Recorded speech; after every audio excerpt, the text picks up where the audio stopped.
Good morning, children. In the last class, we started with the concept of some natural phenomenon. ಅಂದರೆ ನೈಸರ್ಗಿಕ ವಿದ್ಯಮಾನಗಳು, right? So here we learned regarding the charges. We learned regarding how the object or how the body will get charged. We learned regarding the types of charges, right? Then we learned regarding the lightning. What is the scientific reason behind the lightning ಅಥವಾ ಮಿಂಚಿನ ಹಿಂದೆ ಇರುವ ವೈಜ್ಞಾನಿಕ ಕಾರಣವನ್ನು ಕಲಿತ್ವಿ ಹೌದಾ.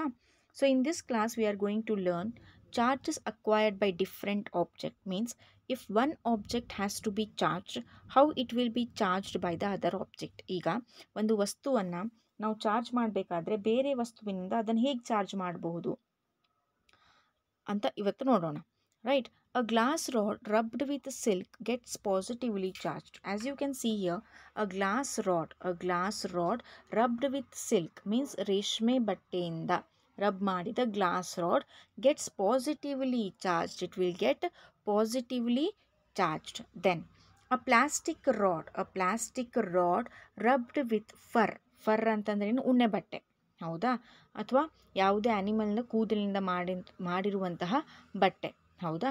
A plastic rod rubbed with fur gets negative charge. Okay, a glass rod rubbed with silk gets positively charged.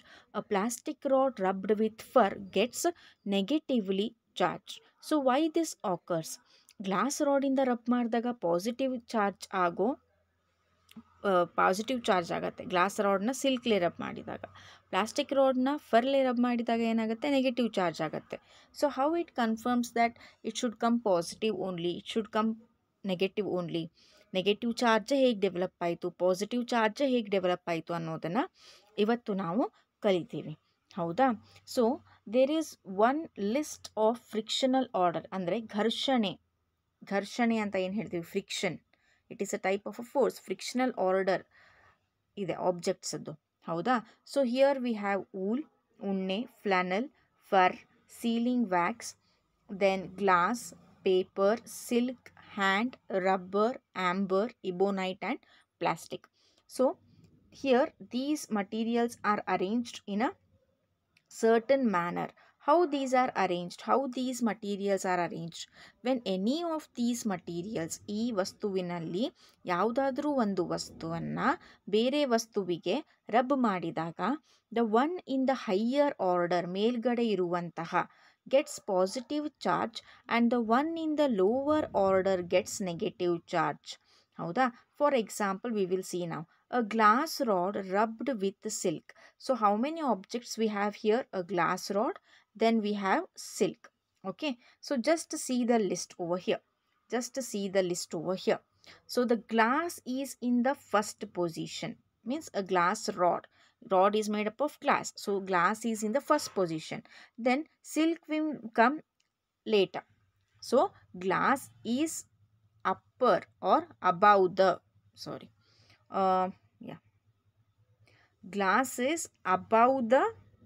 glass is above and silk is below. Okay, so according to this statement, the one in the higher order or the one in the above, that is it gets positive charge. Okay, the one below, the object below will get negative charge. Okay, then so this a glass rod rubbed with a silk. So here silk is below the glass rod. ಮೇಲ್ಗಡೆ ಯಾವುದಿದೆ, glass ಇದೆ, ಕೆಳಗಡೆ silk ಅಥವಾ ರೇಷ್ಮೆ ಬಟ್ಟೆ ಇದೆ ಹೌದಾ. So ಮೇಲ್ಗಡೆ ಇರುವಂತಹ ವಸ್ತು ಪಾಸಿಟಿವ್ ಚಾರ್ಜ್ ತಗೊಳ್ಳತ್ತೆ, ಕೆಳಗಡೆ ಇರುವಂತಹ ವಸ್ತು ಏನಿರುತ್ತೆ, ನೆಗೆಟಿವ್ ಚಾರ್ಜ್ನ ತಗೊಳ್ಳತ್ತೆ, right. Then one more example we have an ebonite rod rubbed with fur gets negative charge. So again we can see the list over here.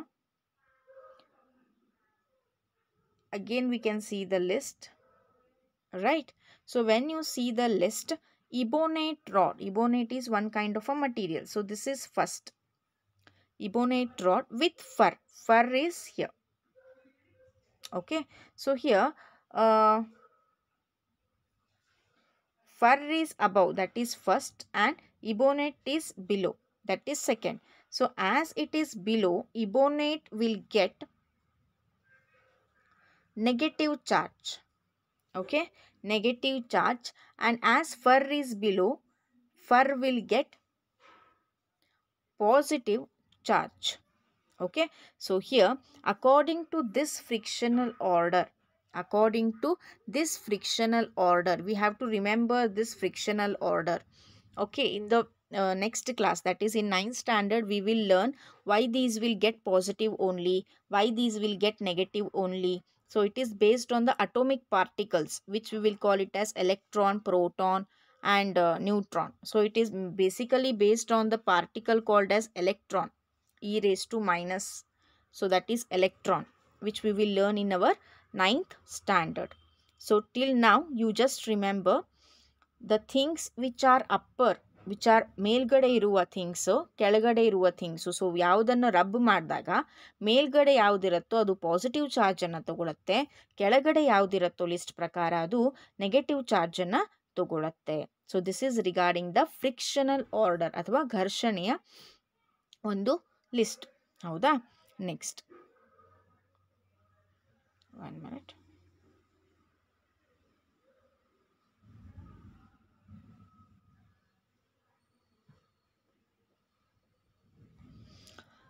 Next we have transfer of charge. So what we can call it as charge, that is positive or negative, what we will call. So these charges will get transfer, as I said, or as we observe in the last example. So ಈಗ ಬಂದ ಉದಾಹರಣೆಗಳಲ್ಲಿ ನಾನೇನು ಹೇಳಿದೆ, ಒಂದು glass ರಾಡನ್ನ ರೇಷ್ಮೆ ಬಟ್ಟೆಯಿಂದ ಒರೆಸಿ ಅಥವಾ ಒಂದು ಪ್ಲಾಸ್ಟಿಕ್ ರಾಡ್ನ ಉಣ್ಣೆ ಬಟ್ಟೆಯಿಂದ ಒರೆಸಿ. So what we are doing, when you rub any two object there will be a transfer of charges. So ಒಂದು ಪಾಸಿಟಿವ್ ಆಗುತ್ತೆ, ಇನ್ನೊಂದು ನೆಗೆಟಿವ್ ಆಗುತ್ತೆ. ಸೊ ಹೀಗೆ ಪಾಸಿಟಿವ್ ಮತ್ತು ನೆಗೆಟಿವ್ ಆದಾಗ ವಾಟ್ ಇಟ್ ಇಂಡಿಕೇಟ್ಸ್, ಏನನ್ನು ಗುರುತಿಸುತ್ತೆ ಅಥವಾ ಏನನ್ನು ಹೇಳುತ್ತೆ ಅದು, there will be a transfer of charges. ಅಂದರೆ ಚಾರ್ಜಸ್ಸು ಒಂದು ಆಬ್ಜೆಕ್ಟಿಂದ ಇನ್ನೊಂದು ಆಬ್ಜೆಕ್ಟಿಗೆ ಚಲನೆ ಆಗ್ತವೆ ಅಥವಾ ಟ್ರಾನ್ಸ್ಫರ್ ಆಗ್ತವೆ ಅಂತ ಹೇಳುತ್ತೆ. ಹೌದಾ? So transfer of charge will takes place basically by two methods. Okay, basically by two methods. One is conduction. ಒಂದನೇ ಪ್ರಕಾರ ಯಾವುದು, ಕಂಡಕ್ಷನ್ ಅಂತ ಅಂತಾರೆ. ಇನ್ನೊಂದು induction. The second method is induction. Okay, conduction means what, when you take two objects. Okay, when you take two objects and when you rub one another, when you take two objects, okay, when you make the objects to come in contact, ಅಂದರೆ ಎರಡು ವಸ್ತುಗಳನ್ನ ತಗೊಂಡು ಎರಡು ವಸ್ತುಗಳನ್ನ ಕಾಂಟ್ಯಾಕ್ಟಲ್ಲಿ ತರಬೇಕು ಅಥವಾ ಒಂದಕ್ಕೊಂದು ಉಜ್ಜಬೇಕು. ಆವಾಗ ಏನಾಗುತ್ತೆ, ಎರಡು ಆಬ್ಜೆಕ್ಟ್ಗಳು ಏನಾಗ್ತವೆ, ಒಂದಕ್ಕೊಂದು ಹತ್ಕೊಳ್ಳುತ್ತೆ ಅಥವಾ ಸ್ಪರ್ಶ ಆಗತ್ತೆ. So from this there will be a transfer of charges. Okay, so this method is called as conduction. What it is called as conduction, right? So here what is necessary, physical contact of the bodies or of the object is necessary. So charging by contact ಅಂದರೆ ಎರಡು ಆಬ್ಜೆಕ್ಟನ್ನು ಒಂದಕ್ಕೊಂದು ಹತ್ರ ತಂದಾಗ, ಅವೆರಡನ್ನು ಸ್ಪರ್ಶಿಸಿದಾಗ, ಎರಡು ವಸ್ತುಗಳು ಸ್ಪರ್ಶಿಸಿದಾಗ there will be a transfer of charges, which that process or that method is called as conduction, right? The one more method we have, that is induction. Induction means what, you have to take one object which is completely charged, it might be positive, it might be negative, and you have to take other object. Okay, you have to take other object which is not charged, it is not positive or it is not negative. ಒಂದು ವಸ್ತುವನ್ನು ತಗೋಬೇಕು, ಅದು positive ಆಗಾದರೂ charge ಆಗಿರಬಹುದು ಅಥವಾ negative ಆಗಾದರೂ charge ಆಗಿರ್ಬೋದು. ಇನ್ನೊಂದು ವಸ್ತುವಿನ ಅದು ಯಾವುದೇ ರೀತಿಯಂಥ ಚಾರ್ಜನ್ನು ಹೊಂದಿರಬಾರ್ದು. ಹೌದಾ? So when you rub or when you take these two things and make these two things to come in contact or have ಅವೆರಡು ವಸ್ತುಗಳನ್ನು ಹತ್ತಿರ ಒಯ್ದಾಗ ಏನಾಗುತ್ತೆ, there will be a transfer of charges from an object to this object. So complete ಆಗಿ charge ಆಗಿರುವಂತಹ body ತನ್ನ ಚಾರ್ಜನ್ನು ಇನ್ನೊಂದು ವಸ್ತುವಿಗೆ, ಯಾವುದು ಚಾರ್ಜ್ ಆಗಿರೋದಿಲ್ಲೋ ಆ ವಸ್ತುವಿಗೆ ಟ್ರಾನ್ಸ್ಫರ್ ಮಾಡುತ್ತೆ. ಹೌದಾ? So here there is no physically contact ಆಗಲಿಲ್ಲ ಅಂದರೂ there will be a complete transfer of charge from one object to other. So this is called as induction. ಅಲ್ಲೇನೇನಾಗ್ತಾ ಇದೆ, ಕಂಪ್ಲೀಟ್ ಚಾರ್ಜ್ ಆಗಿರುವಂಥ ಬಾಡಿ ತನ್ನ ಎಲ್ಲ ಚಾರ್ಜ್, ತನ್ನಲ್ಲಿ ಒಳಗೊಂಡಿರುವಂಥ ಎಲ್ಲ ಚಾರ್ಜ್ಗಳನ್ನು ಕಂಪ್ಲೀಟ್ ಆಗಿ ಅಥವಾ ಪೂರ್ಣವಾಗಿ ಇನ್ನೊಂದು ಆಬ್ಜೆಕ್ಟ್ ಅಥವಾ ಇನ್ನೊಂದು ವಸ್ತುವಿಗೆ ಇಂಡ್ಯೂಸ್ ಮಾಡ್ತಾ ಇದೆ, ಅಂದರೆ ಇನ್ಸರ್ಟ್ ಮಾಡ್ತಾ ಇದೆ ಅಂತ ಅರ್ಥ. ಹೌದಾ? So that is called as induction. That process is called as induction. ಆ ಕ್ರಿಯೆಗೆ ಅಥವಾ ಆ ಪ್ರೊಸೆಸ್ಸಿಗೆ ಏನಂತ ಅಂತೀವಿ? ಇಂಡಕ್ಷನ್. ಸೊ ಕಂಡಕ್ಷನ್ ಮತ್ತು ಇಂಡಕ್ಷನಲ್ಲಿ ಡಿಫ್ರೆನ್ಸ್ ಏನು? ಕಂಡಕ್ಷನಲ್ಲಿ ಎರಡು ವಸ್ತುಗಳು they should be in contact, means ಒಂದಕ್ಕೊಂದು ಹತ್ಕೊಂಡಿರಬೇಕು ಅಂತ. Then only there will be a transfer of charge. ಮತ್ತು ಅಲ್ಲಿ ಒಂದು ವಸ್ತುವಿನ ಎಲ್ಲ ಚಾರ್ಜಸ್ಸು ಟ್ರಾನ್ಸ್ಫರ್ ಆಗಲ್ಲ, ಅಲ್ಲಿ ಎರಡೂ ವಸ್ತುಗಳು ಚಾರ್ಜ್ ಬಾಡೀಸ್ ಆಗಿರ್ತವೆ ಕಂಡಕ್ಷನಲ್ಲಿ. ಇಂಡಕ್ಷನಲ್ಲಿ ಒಂದು ವಸ್ತು ಕಂಪ್ಲೀಟಾಗಿ ಚಾರ್ಜ್ ಆಗಿರುತ್ತೆ, ಇನ್ನೊಂದು ವಸ್ತುವಿಗೆ ಯಾವುದೇ ರೀತಿಯಂತಹ ಚಾರ್ಜ್ ಇರೋದಿಲ್ಲ. So that is induction, means introducing the charge, that is induction into the other body, right? Next, if a body is charged by contact, it gets same charge as a charged body. Conduction ಅಲ್ಲಿ rub ಮಾಡಿದಾಗ, so positive ಇಂದ rub ಮಾಡಿದರೆ ಅದೇನಾಗುತ್ತೆ, ಇನ್ನೊಂದು body positive ಆಗಿ transfer ಆಗುತ್ತೆ. So we can observe the transfer of charge by using an electroscope. ಮತ್ತು charge transfer ಆಗಿದೆ ಅಂತ ಹೇಗೆ ಗೊತ್ತಾಗುತ್ತೆ? We have one device which is called as electroscope. ಒಂದು ಡಿವೈಸ್ ಇದೆ, ಅದಕ್ಕೇನಂತೀವಿ? ಎಲೆಕ್ಟ್ರೋಸ್ಕೋಪ್ ಅಂತ ಅಂತೀವಿ. So it is discovered by Bennett, a scientist named Bennett, right? A scientist named Bennett designed first electroscope using gold leaves. Gold ಅಥವಾ ಬಂಗಾರದಿಂದ ಮಾಡುವಂಥ ಎಲೆ ಆಕಾರದ ಆಕೃತಿಗಳಿಂದ ಅವರು electroscope ಅನ್ನುವ ಸಾಧನವನ್ನು ಕಂಡುಹಿಡಿತಾರೆ. So what is the function of electroscope? ಈಗ ಒಂದು ಬಾಡಿಯಲ್ಲಿ ಅಥವಾ ಒಂದು ವಸ್ತುವಿನಲ್ಲಿ ಚಾರ್ಜ್ ಟ್ರಾನ್ಸ್ಫರ್ ಆಗಿದೆನೋ ಇಲ್ಲೋ ಅನ್ನೋದನ್ನು ಕಂಡುಹಿಡಿಯಲಿಕ್ಕೆ ಒಂದು ಸಾಧನವನ್ನು ಕಂಡುಹಿಡಿತಾರೆ. That is nothing but electroscope, right? So how it works we will see here. If a charged plastic rod is brought in contact with an electroscope, the charges are transferred to the metal strip and they repel each other. This is because both the metal strips get the same charge and they repel each other. So this is an electroscope. You can see here in the image. This is an electroscope. It will be having a brass disc. This is a brass disc. ಹೌದಾ? ಮೇಲ್ಗಡೆ ಇರುವಂಥದ್ದು brass disc. Then it has a rod. Then whatever you can see here, it is nothing but a metal leaves. ಅದು usually gold ಆಗಿರ್ಬೋದು, ಆದರೆ ಈಗ copper ಅಥವಾ ಅಲ್ಯೂಮಿನಿಯಂನು use ಮಾಡ್ತಾರೆ. So this in the next image you can see that a plastic rod is charged. ಈ plastic rod ಏನಿದೆಯಲ್ಲ ಅದು ಚಾರ್ಜ್ ಆಗಿದೆ. ಸೊ ಆ ಚಾರ್ಜ್ ಆಗಿರುವಂಥ ರಾಡನ್ನು when you place it on a brass disc, ಹೌದಾ, ಹಿತ್ತಾಳೆ ಇದರಲ್ಲಿ ಮೇಲೆ ಇಟ್ಟಾಗ, ಸೊ ಅಲ್ಲೇನಾಗುತ್ತೆ, ದ ಲೀವ್ಸ್, ಇಲ್ಲೇನು ಅಲ್ಯೂಮಿನಿಯಂ ಲೀವ್ಸ್ ಇದೆಯಲ್ಲ, ದೇ ವಿಲ್ ರಿಪೆಲ್, ಅಂದರೆ ದೂರ ಹೋಗ್ತವೆ. ದೂರ ಹೋದಾಗ ಏನು ಗೊತ್ತಾಗುತ್ತೆ, ಈ ಪ್ಲಾಸ್ಟಿಕ್ ರಾಡು ಪಾಸಿಟಿವ್ ಚಾರ್ಜ್ ಇದೆ, ಈ ಅಲ್ಯೂಮಿನಿಯಂ ಲೀವ್ಸು ಪಾಸಿಟಿವ್ ಚಾರ್ಜ್ ಇದೆ. So they are going away. Electrostatic force ಏನಿದೆ ಅಲ್ಲಿ, they are repelling each other. Okay, so here what we have to learn? ಎಲೆಕ್ಟ್ರೋಸ್ಕೋಪ್ನ ಫಸ್ಟ್ ಡಿಸೈನ್ ಮಾಡಿದವರು ಬೆನ್ನೆಟ್ ಅವರು ಆ ಲೀವ್ಸನ್ನು ಏನು ಮಾಡಿದರು, ಗೋಲ್ಡಿಂದ ಮಾಡಿದರು. ಸೊ ಎಲೆಕ್ಟ್ರೋಸ್ಕೋಪ್ ಹೇಗಿರುತ್ತೆ? ಎಲೆಕ್ಟ್ರೋಸ್ಕೋಪಲ್ಲಿ ಒಂದು jar, it will be containing a glass jar and it has a one metal rod. ಅದಕ್ಕೇನಿರುತ್ತೆ, ಒಂದು ಮೆಟಲ್ ರಾಡ್ ಇರುತ್ತೆ. Okay, it will be containing a glass jar, then it has one metal rod. The one end of a metal rod, ಒಂದು ತುದಿ metal ರಾಡ್ದು ಒಂದು ತುದಿಗೇನು ಯಾವುದಾದ್ರೂ ಮೆಟಲಿಂದ ಮಾಡಿರುವಂತಹ ಎಲೆ ಆಕಾರದ ಇಕ್ವಿಪ್ಮೆಂಟ್ ಇರುತ್ತೆ. So it might be aluminium, it might be copper, ಹೌದಾ, ತಾಮ್ರದಿಂದ ಮಾಡಿರ್ಬೋದು, ಅಲ್ಯೂಮಿನಿಯಮಿಂದ ಮಾಡಿರ್ಬೋದು, ಅಥವಾ sometimes it can be made up of gold also, ಹೌದಾ.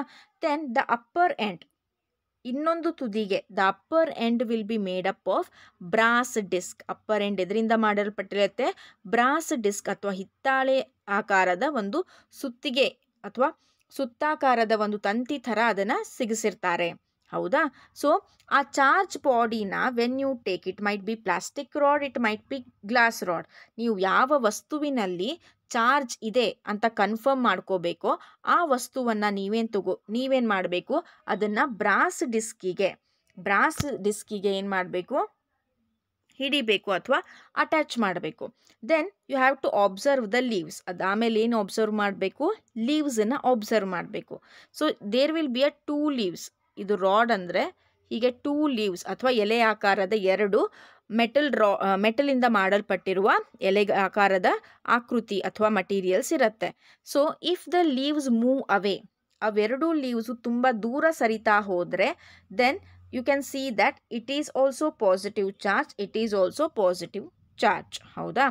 ಆ ಎರಡು ಎಲೆಗಳು ಹತ್ರ ಇದ್ದರೆ ಅಂದರೆ ಈ ಎಲೆಗಳು always the leaves will be positive charge. Okay, then you can guess that if the leaves will get attach or ಎಲೆಗಳು ಹತ್ರ ಬರ್ತಾ ಹೋದರೆ ಅದೇನಾಗತ್ತೆ, ನೀವು ಟೆಸ್ಟ್ ಮಾಡ್ತಿರೋ ಮಟೀರಿಯಲ್ಲು ನೆಗೆಟಿವ್ ಆಗಿದೆ ಅಂತ ಅರ್ಥ. ಹೌದಾ? ಎಲೆಗಳು ದೂರ ಸರಿತಾ ಇದ್ದರೆ ನೀವು ಟೆಸ್ಟ್ ಮಾಡಿರುವಂಥ ಮಟೀರಿಯಲ್ಲು ಪಾಸಿಟಿವ್ ಆಗಿದೆ. ಸೊ ಎಲೆಗಳ ಚಾರ್ಜು ಯಾವಾಗಲೂ ಏನಿರುತ್ತೆ, ಲೋಹದಿಂದ ಮಾಡಿರುವ ಎಲೆಗಳ ಚಾರ್ಜ್ ಯಾವಾಗಲೂ ಪಾಸಿಟಿವ್ ಆಗಿರುತ್ತೆ. ಅದನ್ನು ನೆನ್ಪಿಟ್ಕೋಬೇಕು. So this is regarding the electroscope, how it is designed, how it is made up of and how it works ಅಂತ. Right? Yeah, here we will learn it. Yeah. An electroscope is a device to test whether a object is having electric charge or not. ಒಂದು ವಸ್ತುವಿನಲ್ಲಿ charge ಇದೆನೋ ಇಲ್ವೋ ಅಂತ ಕಂಡುಹಿಡಿಯಲಿಕ್ಕೆ ಒಂದು ಸಾಧನವನ್ನು ನಾವು ಉಪಯೋಗಿಸ್ತೀವಿ. ಆ ಸಾಧನಕ್ಕೆ ಏನಂತೀವಿ, ಎಲೆಕ್ಟ್ರೋಸ್ಕೋಪ್.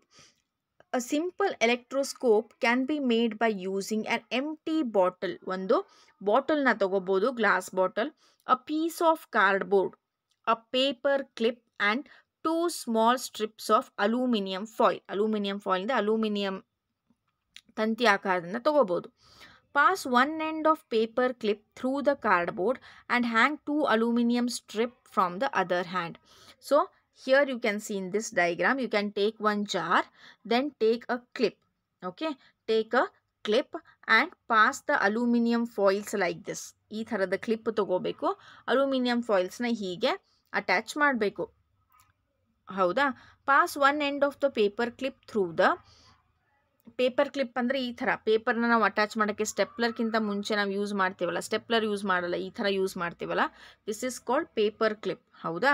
ಅದನ್ನು ಸ್ವಲ್ಪ ಅಗಲ ಮಾಡಿ ಈ ಥರ ಇನ್ಸರ್ಟ್ ಮಾಡಿ, then you have to insert the aluminium foil. Aluminium ತಂತಿ ಆಕಾರದಲ್ಲಿ ಎರಡನ್ನು ಡಿವೈಡ್ ಮಾಡಿ ಈ ಥರ ಅಟ್ಯಾಚ್ ಮಾಡಬೇಕು.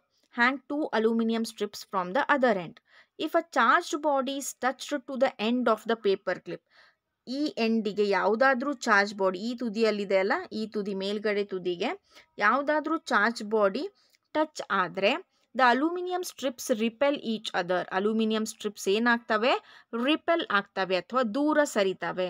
ಸೊ ಅವು ದೂರ ಹೋದಾಗ what it indicates, it indicates that the body which you are testing is positively charged. ಹೌದಾ?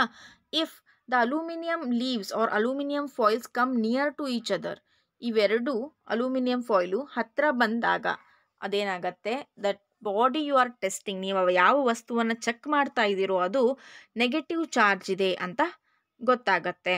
Understood? So many, it is not compulsory that we should use aluminum only. We can use copper, we can use gold leaf also. So this is regarding the electroscope. Electroscope ಬಗ್ಗೆ ಇರುವ ಮಾಹಿತಿ ಇದು. ಇದನ್ನು ಕಂಡುಹಿಡಿದವರು ಯಾರು? Bennet. It is discovered by a scientist named Bennet ಅಂತ ಅರ್ಥ. Right? Next,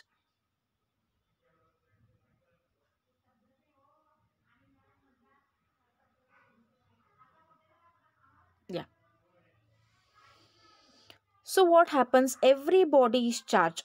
Means ನಮಗೆ ಗೊತ್ತಾಯಿತು there will be a transfer of charges and when any charges move, charge ಯಾವುದಾದ್ರೂ ಮೂವ್ ಆದಾಗ ನಮಗೇನು ಪ್ರೊಡ್ಯೂಸ್ ಆಗುತ್ತೆ, there will be a movement of charge which causes current. Charges move ಆದಾಗ ಏನು ಪ್ರೊಡ್ಯೂಸ್ ಆಗುತ್ತೆ, current will be produced. ಹೌದಾ? So in our houses we will be having many electrical equipments. Electricity ಇರುತ್ತೆ ಮನೆಯಲ್ಲಿ. ಹೌದಾ? ವಿದ್ಯುತ್ ಶಕ್ತಿ ಇರುತ್ತೆ. ವಿದ್ಯುತ್ ಶಕ್ತಿಯಿಂದ ನಡೆಯುವಂತಹ ಹಲವಾರು ಉಪಕರಣಗಳು, ಹಲವಾರು ಸಾಧಕಗಳು ಅಥವಾ ಹಲವಾರು ವಸ್ತುಗಳು ನಮ್ಮಲ್ಲಿರುತ್ತೆ. So there will be a presence of electricity in us. Then transfer of charges. ಎಲ್ಲ ಎಲೆಕ್ಟ್ರಿಕ್ ಡಿವೈಸಸ್ಸು ಏನು ಮಾಡ್ತವೆ, ಚಾರ್ಜ್ ಆದರೂ ಕೂಡ ಡಿಸ್ಚಾರ್ಜು ಮಾಡ್ತವೆ. Means if they will be getting the charges, they will be losing the charges also. charges na lose ಮಾಡ್ಕೋತಾ ಇರ್ತವೆ. so those charges when lost, charges loss ಆದಾಗ ಏನಾಗುತ್ತೆ, they will be transferring from one object to another. so ಆವಾಗ ಏನಾಗುತ್ತೆ, due to electrical shocks ಆಗಿದೆ ಅಥವಾ electrical ಅವ್ರ ಮನೆಯಲ್ಲಿ ಎಲೆಕ್ಟ್ರಿಕ್ ವಯರ್ ಏನಾಗಿದೆ, ಬೆಂಕಿ ಹತ್ಕೊಂಡಿದೆ ಅಂತೆಲ್ಲ ಹೇಳ್ತಾರೆ. ಹೌದಾ? ಎಲೆಕ್ಟ್ರಿಕ್ ಶಾರ್ಟ್ ಸರ್ಕ್ಯೂಟ್ ಆಗಿದೆ ಅಂತ ಅಂತಾರೆ. ಹೌದಾ?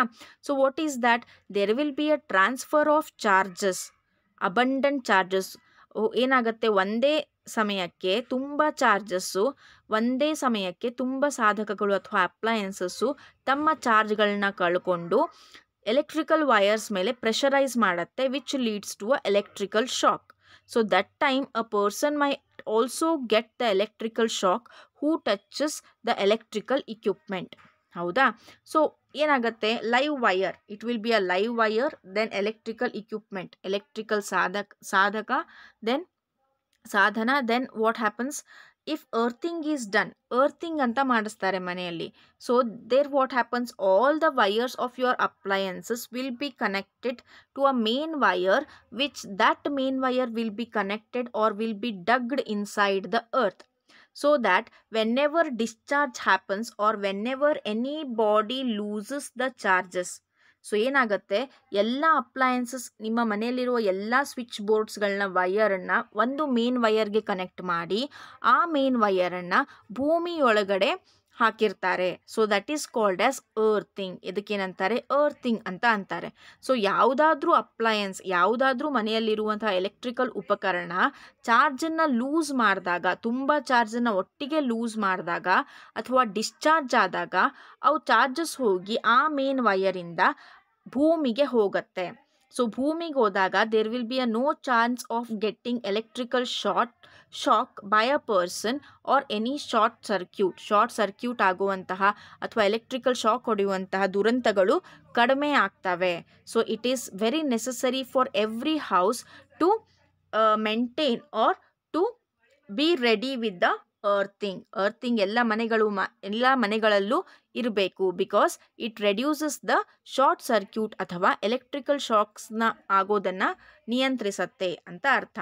Means if anything loses charges or it gets discharged, those charges will be transferred to the earth directly, which prevents the person or anything, any object to get damaged by the electrical shock. Right? Next we are learning about one more some natural phenomenon. ಇನ್ನೊಂದು ವಿದ್ಯಮಾನ ಬಗ್ಗೆ ನಾವು ಕಲಿತೀವಿ, which is not in our control. So that is nothing but earthquake, or we can call it as bhukampa ಅಂತನೂ ಕರಿತೀವಿ. Right? We can call it as bhukampa. So when we see the structure of the earth, ಭೂಮಿಯ ರಚನೆಯನ್ನು ನೋಡಿದಾಗ, so the structure of the earth will be having 3 layers, the main 3 layers. The outer layer, ಹೊರಗಿನ ಪದರವನ್ನು crust ಅಂತ ಕರಿತೀವಿ. Middle ಅಥವಾ ಮಧ್ಯದಲ್ಲಿರುವಂಥದ್ದನ್ನು mantle ಅಂತ ಕರಿತೀವಿ. ಒಳಗಡೆ ಇರುವಂಥದ್ದನ್ನು ಕೋರ್ ಅಥವಾ ಅಂತ ಕರಿತೀವಿ. ಕೋರಲ್ಲೂ ಇನ್ನರ್ ಕೋರ್, ಒಳಗಡೆ ಮತ್ತು ಹೊರಗಡೆ, ದಟ್ ಈಸ್ ಇನ್ನರ್ ಕೋರ್ ಅಂತ ಎಲ್ಲ ಇದೆ. Right? So mainly we have 3 layers, that is crust, mantle, then core. Right? So here what happens, sometimes the outermost layer called crust is not one piece, it is fragmented into many plates. ಈ crust ಏನಿದೆ ನಮಗೆ ಒಂದೇ ಪದರ ಅಥವಾ ಒಂದೇ layer ಥರ ಕಾಣಿಸುತ್ತೆ. But it is not a single layer, ಅದು ಒಂದು ಸಿಂಗಲ್ ಲೇಯರ್ ಅಲ್ಲ. It is made up of many plates like structures. it is made up of many plates like structures, right? So these plates are moving continuously. ಈ plate ಆಕಾರಂಥ ಆಕೃತಿಗಳು ಏನಾಗ್ತಿರತ್ತೆ, they will be moving continuously. When these plates brush past each other or when one plate goes under another plate due to collision, they cause disturbance and causes earthquake. So ಈ ಪ್ಲೇಟ್ಸ್ಗಳು ಏನಂತ ಹೇಳ್ತೀವಿ, ಈ ಪ್ಲೇಟ್ಸ್ಗಳು ಇಲ್ಲಿದೆ ನೋಡಿ ಈ ಡೈಗ್ರಾಮಲ್ಲಿ. So this is a plate and this is one plate. So ಹೀಗೆ ಮೂವ್ ಆಗ್ತಾ ಇರ್ತವೆ ಅವು, ಹೀಗೆ ಹೀಗೆ ಹೀಗೆ ಹೀಗೆ. So when one plate goes under other plate, ಒಂದು ಪ್ಲೇಟು ಇನ್ನೊಂದು ಪ್ಲೇಟ್ ಕೆಳಗಡೆ ಹೋದಾಗ ಅಥವಾ ಒಂದು ಪ್ಲೇಟು ಇನ್ನೊಂದು ಪ್ಲೇಟಿಂದ ಜರುಗಿದಾಗ, the moment will be like this, right? ಜರುಗಿದಾಗ ಇಟ್ ಕಾಸಸ್ ದ ಅರ್ಥ್ಕ್ವೇಕ್ ಅಥವಾ ಭೂಕಂಪಕ್ಕೆ ಕಾರಣ ಆಗತ್ತೆ. The boundaries of the plates are weak zone or called seismic zone or fault zone. So ನಮ್ಮ ಭೂಪ್ರದೇಶದಲ್ಲಿ ಯಾವುದು ಬೌಂಡ್ರಿ ಲೈನಿಗಿರುತ್ತೋ, ನಮ್ಮ ದೇಶದಲ್ಲಿ ಯಾವ ಪ್ಲೇಸಸ್ ಅಥವಾ ಯಾವ ಸ್ಥಳಗಳು ಬೌಂಡ್ರಿ ಲೈನಿಗಿರ್ತಾವೋ ಅಲ್ಲಿ ಪ್ಲೇಟ್ಗಳು ತುಂಬ ಒಂದಕ್ಕೊಂದು ಕೆಳಗಡೆ ಬರೋದು, ಒಂದಕ್ಕೊಂದು ಸರಿಯೋದು ತುಂಬ, ಅಂದರೆ ಆ ಪ್ರದೇಶ ಭೂಕಂಪಕ್ಕೆ ಜಾಸ್ತಿ ಹೇಳಿ ಮಾಡಿಸ್ದಂಗೆ ಇರುತ್ತೆ, ಹೌದಾ? So it will B we can observe more earthquake in such places which are in the boundaries. So ಆ ಪ್ರದೇಶಗಳಿಗೆ those places are called as seismic zones. Those places are termed as seismic zones. So what is the cause of earthquake? Earthquake ಹೇಗಾಗತ್ತೆ? When there is a disturbance in the crust due to the disposition. ಪ್ಲೇಟ್ಸನ್ನ ಪೊಸಿಷನ್ನಲ್ಲಿರುವ difference, that is when the plates undergoes when one plate undergo the other plate, or when one plate goes under other plate, or when one plate crosses the other plate. ಒಂದು plate ಇನ್ನೊಂದು ಪ್ಲೇಟಿಗೆ ಸಿಲುಕಿಕೊಂಡಾಗ ಅಥವಾ ಒಂದು plate ಇನ್ನೊಂದು ಪ್ಲೇಟಿನ ಅಡಿಯಲ್ಲಿ ಹೋದಾಗ it causes disturbance in the crust which causes the earthquake, right? Next, so the seismic zones. ನಮ್ಮ ದೇಶದಲ್ಲಿ ಸೀಸ್ಮಿಕ್ ಝೋನ್ಸ್ ಯಾವುವು? Kashmir, Himalayas, Indo Gangetic plain, north eastern region, Kutch, Rajasthan, Andaman and Nicobar, and some regions of south India, right? So these are the places where we can observe much earthquake. ಭೂಕಂಪನ ಈ ಪ್ರದೇಶಗಳಲ್ಲಿ ನಾವು ತುಂಬ ಕಾಣಬಹುದಾಗಿದೆ. So the power of an earthquake is measured on a scale called as Richter scale. See how we will measure temperature, how we will measure the weight of the things like kg, we will measure the temperature in terms of Celsius or Kelvin, like that only. The power of earthquake is measured by a scale called it as Richter scale. So very destructive earthquake have magnitudes of about 7.5 ಮೇಲ್ಗಡೆ ಅಥವಾ 7.5 ಇತ್ತಂತಂದರೆ ಅದು ತುಂಬ ಧ್ವಂಸಗೊಳಿಸಿದ ಭೂಕಂಪ ಅಂತ ಹೇಳ್ತಾರೆ. Earthquake produce waves on the surface of the earth which are called seismic waves. Seismic waves are recorded by an instrument called seismograph. So earthquake ಏನು ಮಾಡ್ತವೆ? It produces waves. ಭೂಕಂಪ ಆದಾಗ ಒಂದು ತರಹದ ಅಲೆಗಳು ಪ್ರೊಡ್ಯೂಸ್ ಆಗ್ತವೆ ಭೂಮಿಯ ಮೇಲ್ಗಡೆ ಅಥವಾ ಭೂಮಿಯ ಸರ್ಫೇಸ್ ಮೇಲೆ. ಏನಾಗುತ್ತೆ? ಒಂದು ತರಹದ ಅಲೆಗಳು ಪ್ರೊಡ್ಯೂಸ್ ಆಗ್ತವೆ. ದೋಸ್ ವೇವ್ಸ್ ಅಥವಾ ಆ ಅಲೆಗಳಿಗೆ ನಾವೇನಂತ ಕರಿತೀವಿ? ಸೀಸ್ಮಿಕ್ ವೇವ್ಸ್ ಅಂತ ಕರಿತೀವಿ. ಸೊ ಈ seismic waves these are recorded. ಇದನ್ನು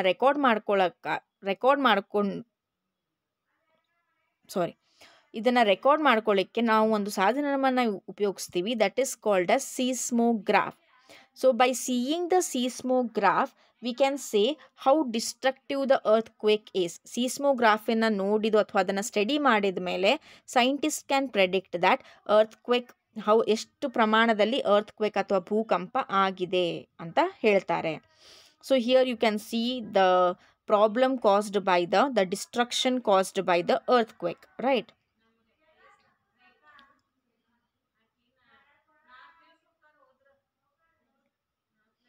Okay, so this all we learnt. Seismograph also we learnt.